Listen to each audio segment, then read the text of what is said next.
Olá, sejam muito bem-vindos a mais um Isto Não é Pera Doce. No programa de hoje vamos conversar com o professor Vítor Bastos, licenciado em Ensino de Geografia, é também mestre em Educação com especialidade em Tecnologias Digitais. Atualmente é professor de Geografia no Colégio Vasco da Gama e é fundador do iClass, um programa assistente em Tecnologias e Inovação Pedagógica. Para além disso, é também cofundador do Somos Solução, uma associação sem fins lucrativos que pretende conhecer as verdadeiras necessidades e dificuldades na integração das tecnologias digitais no espaço escolar e, em particular, como elemento facilitador das aprendizagens. Muito obrigado por ter aceitado o nosso convite. Eu é que agradeço. Vamos centrar a nossa conversa em torno das tecnologias digitais e ouvimos muitos professores ainda com resistências, não é, em relação aos telemóveis, à internet, na sala de aula e que, como fator de distração e de alienação, de onde é que acha que vem essa resistência? Esse bicho da tecnologia. Exato. Pode vir de vários sítios. Pode vir de falta de segurança dos professores em dominarem as novas tecnologias e pode vir também do receio dessas novas tecnologias virem substituir o professor. E ainda mais, não é? O facto de não dominarem as próprias novas tecnologias digitais, aquela questão revela uma fragilidade, não é? Sentido de sentirem que podem perder o controle da atenção dos alunos. Exatamente. Os alunos vão andar distraídos, vão começar a jogar, vão começar a fazer outras coisas. Sim, há esse receio. Há esse receio, mas também há tecnologia para evitar que os alunos fujam àquilo que realmente devem fazer e focarem-se, de facto, naquilo que é a atividade para aquela aula. Existem MDMs, são os Mobile Device Manager, que permitem que o professor veja o que é que cada aluno está a fazer. No meu ecrã eu tenho os computadorzinhos de todos os meus alunos a ver onde é que cada um está. Não gosto de chamar muito controlar o aluno, mas permitir que eles tenham uma direção correta daquela aula. Mas também não pode ser a essência, não é? Porque se não entrarmos no jogo do gato e do rato, eles vão sempre aprender novas possibilidades de escape e esse não queremos que seja o centro, não é? Claro. Mas ajuda. E a questão da confiança, não é? Exatamente. O aluno sentir que o professor confia nele também é muito importante. Ok. E diga uma coisa, eu sei que o professor vê isto, as tecnologias digitais são a chave para finalmente termos o aluno como com um papel ativo e responsável pelo seu processo de aprendizagem, certo? Certo. As tecnologias digitais conseguem levar a que o professor consiga fazer muita coisa importante, nomeadamente tipos de pedagogia completamente diferentes, permitir que os alunos tenham percursos diferentes, facilita a avaliação, também é um bicho-papão dos professores, e permite, obviamente, ter uma comunicação completamente diferente. E essa questão da personalização, é possível personalizar, individualizar mais através das tecnologias? É possível individualizar bastante, e permite também que o aluno vá de acordo com os interesses, com as motivações dele. Mas dando muito menos trabalho e permitindo que eu chegue à maioria dos alunos, não vou dizer a todos, porque escapa-nos sempre qualquer coisa, mas eu consigo fazer um ensino bastante individualizado só porque recorro a tecnologias digitais. Se eu não utilizasse tecnologias digitais, não conseguia chegar aos alunos como consigo chegar. Quer pela comunicação, quer pela diferenciação pedagógica ou por outro elemento qualquer que exija do professor um relacionamento com 20 e tal, 30 alunos. Sim, e todos no mesmo formato e no mesmo modelo. Exato. Diga uma coisa, como fundador do projeto iClass, não é? Fala-nos um bocadinho sobre isso, principalmente sobre estes três aspectos essenciais: pedagogia, espaço e tecnologia. Conseguiu juntar. Como é que este projeto surgiu e como é que ele funciona? O projeto surgiu em 2016 por um desafio do meu diretor, o Dr. Inácio Casinhas. Ele tinha sido desafiado antes para avançar com um projeto com tecnologias digitais, mas nós estivemos a ver os recursos educativos digitais, os suportes, os computadores, a própria rede, não estava na altura preparada para avançarmos com um projeto com esta dimensão. E em 2015, o Dr. Inácio Casinhas disse-me, olha, vais para casa nestas férias e vais pensar num projeto que inclua pedagogias com recurso a tecnologias digitais. Eu lá fui nessas férias, refleti e construí um projeto que cruza três grandes áreas, a pedagogia, o espaço e a tecnologia, precisamente para esta ordem, não é? Porque a pedagogia é o fundamental, é a base, não é? E todo o resto vai suportar essas alterações didático-pedagógicas. Qual é o modelo pedagógico? Existem vários. Eu acho que aqui a parte da questão do hibridismo é muito importante.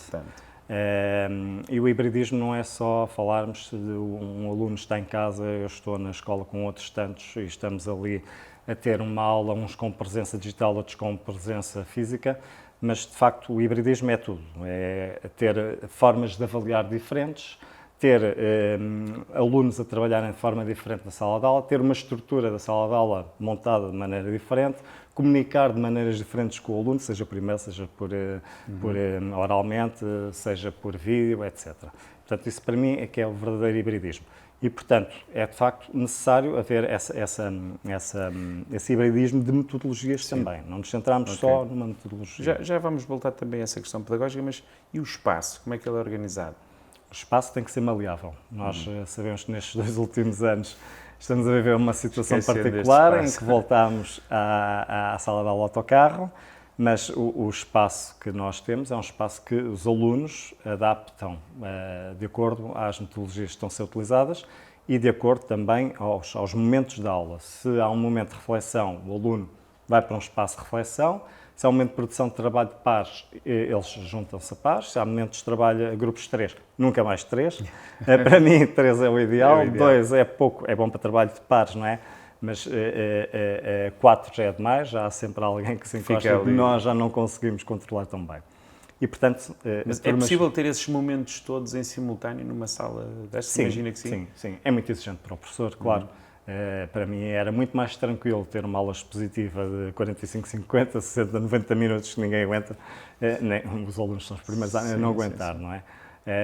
Mas, portanto, eu evito ao máximo ter aulas expositivas. A aula expositiva é uma aula de arranque, não é? Uma aula para dar conhecimentos ao aluno suficientes para ele a seguir avançar. Então, avançar e pesquisar informação. Pesquisar, ir ele ao encontro daquilo que o faz viver, que o faz mexer, que despleta ali interesse no assunto. Vê essas possibilidades deste espaço, normalmente as pessoas dizem, ok, isso dá para certas disciplinas. Isso dá também, por exemplo, para a matemática, para nós imaginarmos até ainda mais expositiva, sim, menos trabalho de grupo. Quer dizer, imagina-se. Se calhar é possível imaginar outra coisa, não é? Eu acho que o primeiro grande foco é a inovação. Eu posso inovar sem tecnologias digitais, não é? Sim. E, portanto, a primeira questão é eu tenho que inovar para ter os meus alunos ao meu lado, para quererem aprender. E, portanto, a primeira questão é essa. Seja matemática, seja educação física, que estou logo a pegar nas duas mais complexas, não é, de fazer este tipo de adaptações. Curiosamente, os grandes académicos deste tipo de inovação pedagógica são pessoas das áreas da matemática, portanto, engenharias, portanto, está tudo associado a essa vertente. E, portanto, eu acho que a primeira coisa, de facto, é eu ser inovador. Nesta aula vou usar a GeoGebra, por exemplo. Vou usar a Khan Academy. Há muitas plataformas que são úteis, por exemplo, para a geometria, para a matemática. Portanto, a primeira questão é ser inovador, até porque a matemática, hoje em dia, não é a matemática que era aqui há uns anos atrás, que é só os números e só fazer aqueles cálculos matemáticos. Tem que se pensar. Isso já era necessário pensar, mas atualmente é uma exigência. E é não é perfeitamente possível, até porque há muitas exigências nesse sentido, para resolver alguns problemas de insucesso, que é ter dentro de uma sala de aula grupos de apoio, grupos de debate, de entreajuda entre os alunos, uns alunos que estão a fazer outro tipo de pesquisas. Isso também é possível fazer na matemática, se calhar até é mais urgente fazer neste momento. Precisamente. Para ter esses resultados. Até a educação física, hoje em dia os miúdos têm quase as pulseiras conectáveis, portanto é fazer um exercício e depois ir fazer um cálculo ali das pulsações. Portanto, há formas sempre de adaptar. Só depende da vontade do professor.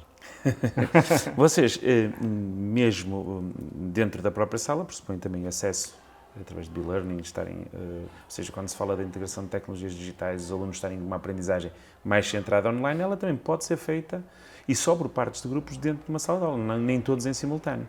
O projeto iClass nasceu precisamente dessa maneira. Portanto, o projeto iClass pressupõe o uso de tecnologias digitais, trabalho online dentro de um espaço em comum.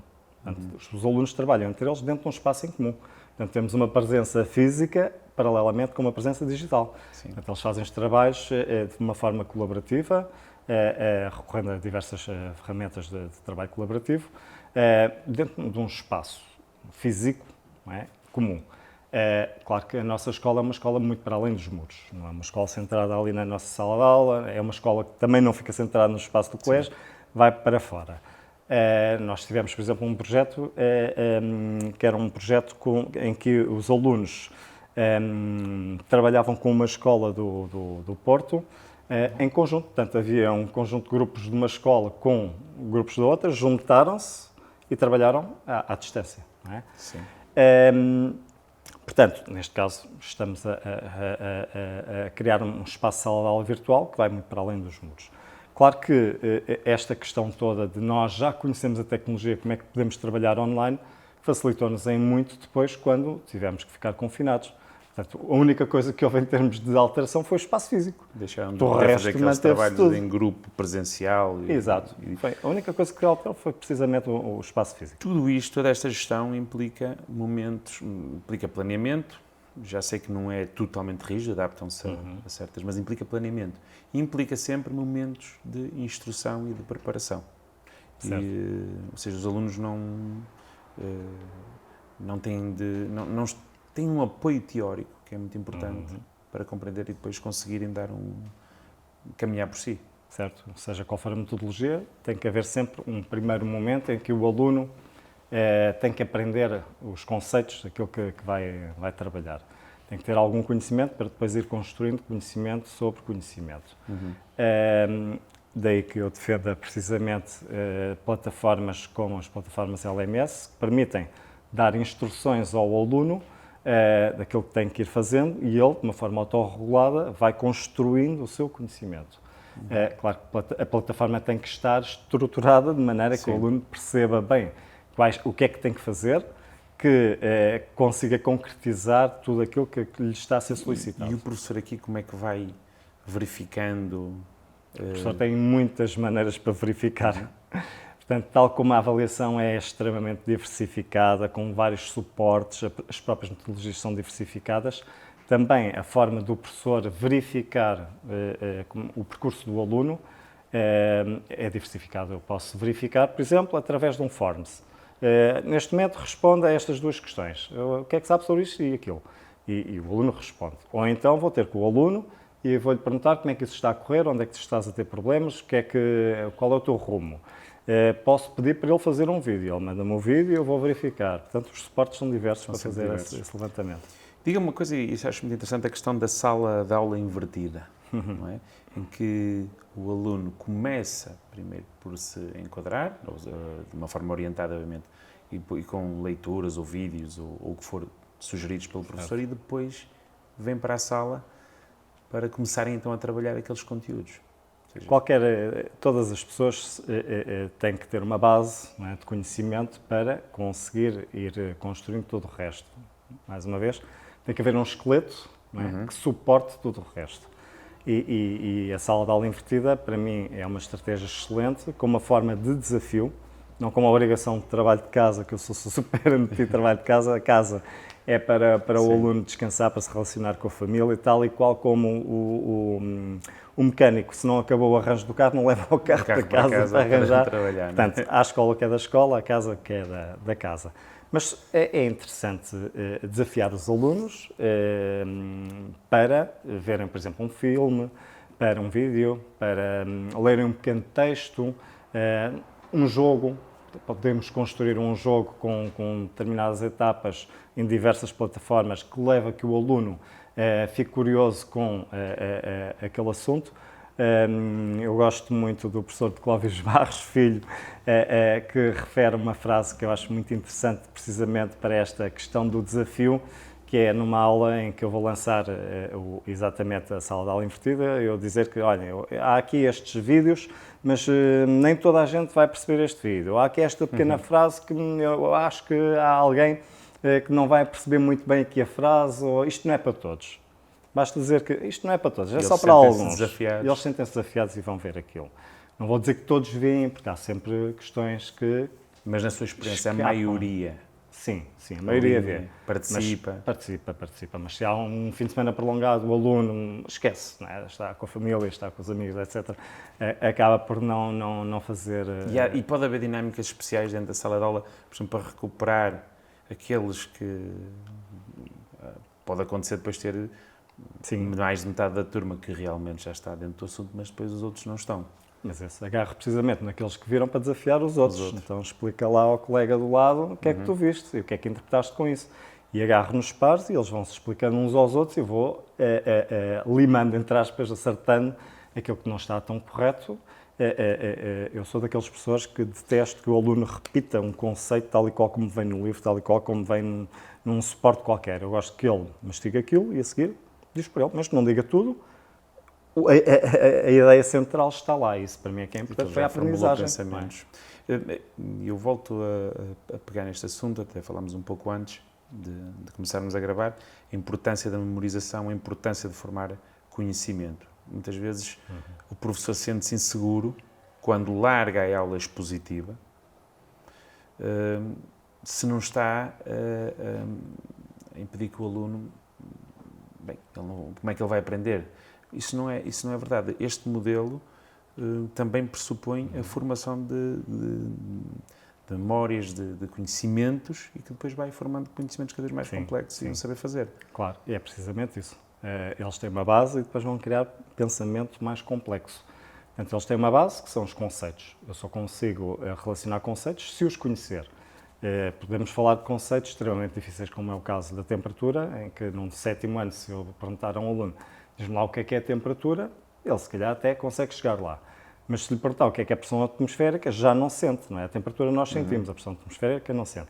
Mas lá está, aí vai ter que ganhar o conhecimento e depois nós podemos fazer várias experiências para ele vivenciar, como o caso de uma bola cheia, pomos numa balança, tem um peso. Agora esvaziamos a bola, pomos na balança e os pesos vão abaixo, a bola fica em cima porque é menos pesada. Portanto, isso também se consegue trabalhar, mas de facto é necessário haver esse corpo, vá lá os conceitos, para depois conseguirmos construir tudo o resto.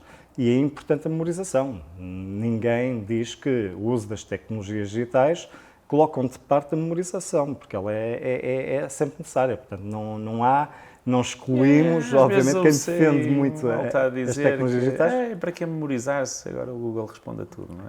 Não, mas só conseguimos relacionar se tivermos os conceitos, não é? O Google responde a tudo, sim senhor. Mas depois a relação... Pois a relação não se consegue fazer, e se não se perceberem as coisas, se fizermos uma má pesquisa, não vamos perceber bem as coisas, não é? Exato. Isso é fundamental no futuro, termos motores que façam boas pesquisas. Vamos pegar num caso prático, de um módulo, de um conteúdo, já li algumas coisas do que fez, e ver como é que o organizou, como é que o planeou e como é que o implementou. Vamos tentar ser sucintos, não vamos ler uma tese aqui, mas para sermos práticos e concretos. Sim, eu gosto muito quando nestas conversas, gosto muito de falar de um modelo que eu tenho de trabalho autorregulado, que é o Relevo e os Rios em ambiente educativo inovador, que está estruturado não rigidamente na taxonomia de Bloom, portanto, mas tem uma estrutura que vamos desde a parte dos conceitos até a parte do pensamento e à parte da construção, da reflexão-construção. Portanto, essa estrutura está sempre numa plataforma, não é bem uma plataforma LMS, mas é o GoConquer, mas é uma plataforma que permite que o aluno não se assuste com a estrutura. Uma Moodle, por exemplo, assusta qualquer um, o GoConquer acho que não assusta. Podemos fazer noutras plataformas. Podemos fazer no Teams, podemos fazer no Google Classroom, podemos fazer em muitos suportes. Eu gosto daquela porque é muito simples de fazer. E o aluno tem uma primeira fase, para já tem uma lógica instrucionista, tem as instruções todas muito bem estruturadas, e depois tem uma fase de arranque, precisamente em sala de aula invertida, que tem que ver 4 vídeos e depois tem que consultar o meu site da geografia, que é para ele perceber onde é que estão as coisinhas dentro do site. Depois tem uma parte de construção de conceitos, depois tem uma parte em que tem que marcar os riozinhos numa primeira fase mental, não é? Porque os mapas mentais em geografia não é aquilo que habitualmente se diz, não é um mapa conceptual. O mapa mental é eu fechar os olhos e desenhar o espaço como eu tenho dentro de mim, como eu acho que é Portugal, como eu acho que são os contornos de Lisboa, como eu acho que são os contornos do mundo. Portanto, eles fazem isso com Portugal e marcam os rios que eles conhecem. Depois é muito engraçado, porque eles vão procurar um mapa com os rios e vão comparar o mapa deles e vamos encontrar o Rio Douro a sul, vamos encontrar o Rio Tejo noutro sítio qualquer. Portanto, é engraçado depois ver essa questão de eles terem a percepção de como é o espaço, a representação que eles tinham do espaço com aquilo que é a realidade. Depois tem outra fase que já é uma fase de construção, de conceitos, em que eles vão construir um mapa conceptual, fazendo as relações entre os vários conceitos associados ao relevo e aos rios. Depois tem, em aula, anteriormente a isto, têm a testar a memorização. Eles têm um quiz dentro da própria plataforma que vão ver, de acordo com aquilo que viram nos filmes, se ficou lá dentro daquela cabeça alguns conteúdos. Depois, eles vão fazer esse quiz várias vezes até atingirem 100%. Portanto, fizeram a primeira vez, tiveram 40%, marcam no caderno diário deles, tiveram aquele valor. Depois vão fazer novamente, tiveram 70%, escrevem no caderninho digital deles, também tiveram aquele valor. Nós utilizamos o Anote, portanto fica lá tudo registado. Até atingirem 100%, ou seja, aqui temos a aprendizagem pelo erro, não é? Eles depois vão ver a correção, vão responder, vão ver a correção, vão responder, portanto, e vão ganhar conhecimento. Memorização. Depois temos a parte de trabalho de grupo, em que eles juntam-se em grupos de 3, de uma forma autorregulada ou não. Se vir que há muita confusão, eles sabem, têm uma random list, eu crio os grupos ali através da random list em segundos. Portanto, eu gosto que eles trabalhem com quem gostam, tal como nós. Apesar de nós sabermos, também temos de trabalhar com quem não gostamos. Sim, no mercado, é que de vez em quando vai rodando, não é? Agora é uma random list. E, portanto, eles escolhem um rio em conjunto, vamos justificar porque é que escolheram aquele rio e só a partir daí começa um trabalho de grupo.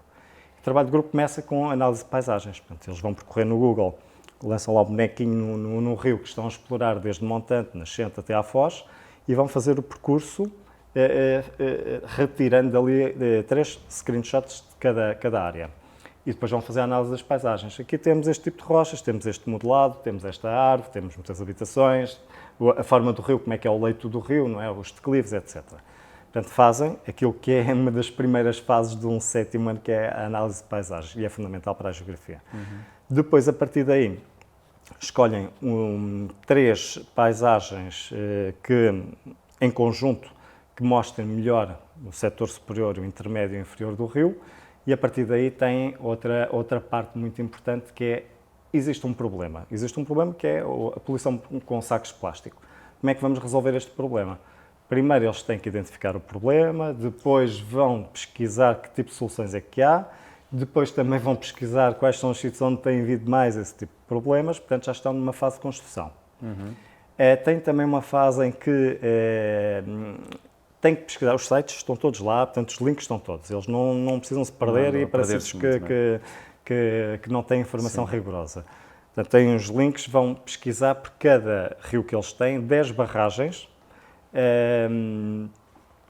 para mostrar-me que aquele rio é um rio sobretudo para rega, utilizado para rega, ou é um rio sobretudo para a produção de energia hidroelétrica.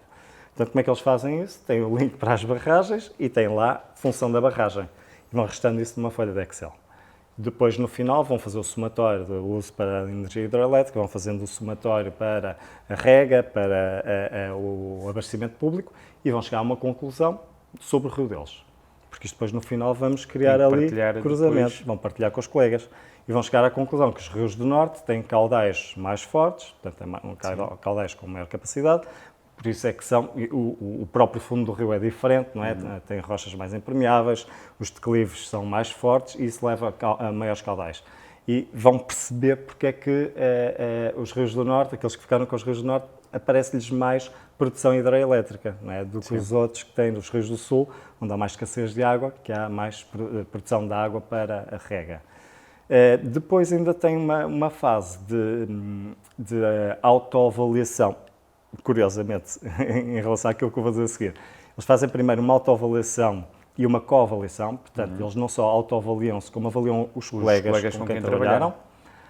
E eu depois vou cruzar ali a informação e vou ver... Essa avaliação é descritiva, é qualitativa ou é quantitativa? Eles têm em relação a vários pontinhos, ele tem 5 estrelas. O grau de dificuldade da atividade.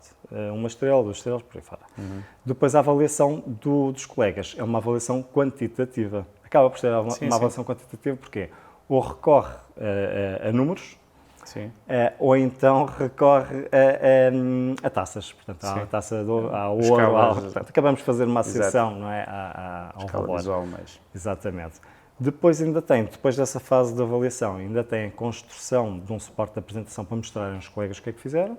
Neste caso utilizam um Sway, um PowerPoint, eles gostam muito de várias plataformas muito diversificadas, portanto eles às vezes até me mostram coisas que eu não conhecia e depois eu próprio vou apresentar aos meus colegas essas plataformas. E no final tem o ir mais além. Porquê? Porque estamos a considerar ritmos diferentes, a plataforma está feita não para o aluno médio, está feita para os vários ritmos e, portanto, quem acaba antes tem uma atividade extra, nos vai ocupar ali mais uma ou 2 aulas e aqueles que vão mais devagar lá chegarão depois ao final da atividade. E um módulo deste tem a duração de quanto tempo? Este módulo em concreto? Muito. Este módulo em concreto tem a duração de 1 mês. Ok. Portanto, fiquei com a impressão que nem todos os módulos estão a funcionar assim. Ou seja, já conseguiram implementar neste, há outros que querem implementar, ou seja, ainda há esse trabalho dentro da escola está a ser feito. Há esse trabalho portanto, partindo da lógica de que o aluno vai se construindo em termos de autorregulação, nós não podemos avançar logo. As primeiras estratégias serem puramente assentes na autorregulação. Portanto, o aluno tem que ir crescendo, tem que ir ganhando essa capacidade. Podemos pensar na questão do pré-escolar, em que o aluno é quase vedado a ter acesso à tecnologia, quando nós devemos introduzir tecnologia de uma forma controlada, não é? Que é para ele depois ganhar essa questão mais cultural e depois transportá-lo ao longo dos vários níveis de ensino e chegar até ao mercado de trabalho e olhar para um computador, olhar para um telemóvel, olhar para um suporte deste género como uma ferramenta de trabalho e não apenas como uma ferramenta de lazer. Também é, e os meus alunos aprendem muito de forma lúdica. Tenho muita gamificação não só utilizando plataformas de gaming, não é? Mas também gamificação da própria estrutura da sala de aula. O aluno chegou a este ponto, ganhou um prémio. Tem uns prémios que eu dou-lhes 1%, e eles têm que sentir que aquele prémio vai ter um valor no final. E o que é que acontece? Apesar de eu ser super anti nós chegarmos a um ponto de avaliação ali à 10ª, eles vão ter que conviver com isso, e eu mostro-lhes as grelhas. As minhas grelhas, eu pergunto aos alunos, alguém aqui não quer ver o resultado final? Era aí que pois, as comparações, não é, entre eles e essas... E quando eles, também não é necessariamente mau eles comparar. Como é que essa grelha é operacionalizada? Há aqui tantos momentos de observação, tantos momentos de recolha de informação, como é que depois se consegue registar isto tudo? Se consegue chegar a esses valores às décimas? Eu, apesar de ser um grande adepto das tecnologias digitais, o meu suporte ao longo das aulas ainda não é um computador, porque simplifica ali um bocado, porque lá está, não nasci como eles numa era digital, mas ainda registro em bloco. Eu registro praticamente tudo que vou falando com o aluno, não é? Simplifico. Daí a importância do coaching na avaliação. Exatamente. Estou ali ao lado deles, a importância do coaching e do feedback. É um feedback... Esse coaching e feedback é integrado na avaliação? Sim, a avaliação formativa é feedback, portanto... Eu digo isto porquê? Porque muitas vezes os professores estão mais seguros precisamente porque não conseguem recolher essas informações tão diversas e receber informação dos alunos, conversar com eles, porque por falta de tempo, talvez por falta de tecnologia também, sentam mais numa avaliação tradicional. Eu aí vou pegar numa pessoa que eu gosto imenso, que é o professor Domingos Fernandes, que entre muitas outras coisas muito interessantes, diz esta: nem tudo deve ser alvo de avaliação. Não é? Mas nós estamos, eu quando estava a ensinar o meu filho a andar de bicicleta, estava a fazer uma avaliação, se ele estava a pôr bem os pés, se estava a ganhar equilíbrio, eu estou a fazer essa avaliação, estou a perceber, não é? Eu não preciso transmiti-la imediatamente ao aluno. Olha, estás a pôr mal os pés, não, assim não vais nada. Olha, 50%, que é isto? 20%. Assim ninguém vai aprender a andar de bicicleta. Agora se eu disser, olha, estás a ganhar equilíbrio, olha, agora vou-te largar um bocadinho. E larga um bocadinho e o aluno senta ali a segurança. E agora vou-te largar completamente, não é? E agora vais ao teu sabor autorregulado. E, portanto, temos que ir dando estes pequenos passos. Claro que isto depois, no final, vamos ter que ter uma avaliação sumativa classificativa. Vamos ter que ter uma classificação. É? Eu ia lhe perguntar precisamente esses números, por exemplo, isso implica tantas observações se depois os encarregados de educação, os pais ou os próprios alunos não contestam porque nunca houve contestação? Isso é muito simples. Isso Porque normalmente calam só, isto foi um teste. O teste está aqui, teve 18, tiveste 12. Avaliação discutida no início com os alunos, apresento a minha grelha de avaliação, concordam com isto? Eu não tenho que ter medo do aluno dizer que não concordo, não concordo nada com isso. Ok, é só um. Vamos adaptar a tua avaliação então. Toda a gente discorda com isto. Então o que é que vocês acham que está aqui mal? É? Portanto, eu sou maleável até este ponto, garantindo isto. Portanto, o aluno sentir que ele próprio está a participar na avaliação, é? Nos critérios, nos parâmetros, nos valores, nas percentagens. Essa é a primeira coisa. Mais importante é o próprio aluno saber com o que é que pode vir a contar, não é? Como é que tem que trabalhar para obter uma determinada classificação. Primeira coisa. Segunda coisa, transparência total com a avaliação. Tudo que eles fazem, eu mostro. E depois os pais têm que ter, também têm que receber essa informação. E nós utilizamos a plataforma Nevar, há diversas plataformas de gestão escolar, onde eu lanço tudo que é alvo de um valor de acordo com aquela atividade. E os pais recebem esse valor. Portanto, regra geral, eu fujo muito à quantificação em percentagens, mas depois tudo é convertível numa avaliação final, tudo é possível de ser convertido pois, em porque é preciso converter percentual. depois mesmo o feedback e aspectos mais qualitativos sempre em valores. Claro, mas é fácil, se o aluno fez 6 trabalhos de 12, tem 50%. Sim. Então nós conseguimos Sim. converter isso facilmente se tudo tiver o mesmo peso, claro. E essa grelha eu mostro, como estava a dizer, e o aluno faz o juízo dele, olha para aquilo, muitas vezes eles não se recordam. E depois, quando toma consciência, a avaliação dele, se eu não pusesse a minha, não é? Bastava copiar o que eles disseram, praticamente todos, para a grelha final. Portanto, aquilo vai bater certo com aquilo que eles sentiram que foi a avaliação. Claro que a nota é uma nota do conselho de turma, não é do professor, há notas que são às vezes alteradas, como nós sabemos, mas, de facto, o aluno, quando vai para casa, no final de um período, já sabe praticamente 100% quanto é que vai ter na avaliação final. Na avaliação final, Okay. Na pauta. Okay. Eu imagino, agora, só uma tecnologia para integrar todo esse processo de registro e tirar-lhe parte do trabalho que depois tem que combinar tudo. Isso é excelente. E há aí algumas coisas interessantes a desenharem-se. Ok. Eu vou-lhe, para terminarmos, vou-lhe colocar uma questão. Nós pedimos aqui ao nosso patrocinador, o eSchooling, pedimos que escolhesse uma frase, e eu estava a tentar encontrá-la, espero não ter posto aqui muito para baixo, uma frase do nosso convidado para o nosso convidado comentar, ou seja, vai se autocomentar. Mas eu sei bem que foi no seu texto da aula digital, sim, em que diz qualquer coisa assim como pede muitas coisas, mas dê-me também inspiração para saber avaliar. Okay. E isto acho que é uma boa forma de acabarmos, porque tem muito a ver com o que nos está a dizer. Avaliação precisa assim tanto de inspiração? A avaliação precisa de muita coisa. Precisa de muita segurança. A avaliação é sempre um momento, a avaliação classificativa, não é? Sim. É sempre um momento de grande angústia, eu acho, sobretudo para os professores. Professores que sentem a necessidade de ser justos. É um grande momento de angústia também para o aluno, mas lá está, se ela for o máximo transparente possível, se nos momentos em que eu vou fazer um registro que vai servir para uma classificação final, o aluno tem que ser informado e temos de discutir aquilo que é aquilo que eu estou a ver. Porque aquilo que eu estou a ver pode não ser aquilo que o aluno vivenciou e que para o qual trabalhou, não é? E aí é muito importante a questão do feedback e de estarmos a fazer uma avaliação extremamente formativa, porque vou perceber de facto o aluno argumenta a nota que ele considera que merece em relação àquilo que eu vi. E depois tem que chegar a uma conclusão em relação a isso. Portanto, a avaliação precisa de muitas coisas. Para já precisa ser bem interpretada, que é muito mal interpretada. A avaliação é muita coisa. A avaliação sumativa, a avaliação formativa é para classificar, é para efeitos de terminais, é para momentos de não terminais. Portanto, temos vários tipos de avaliação, temos várias interpretações da avaliação e isso tem que estar muito bem interiorizado nas pessoas. Porque senão cada um de nós vai fazer uma coisa diferente e os alunos não vão sentir um equilíbrio naquilo que está a ser feito.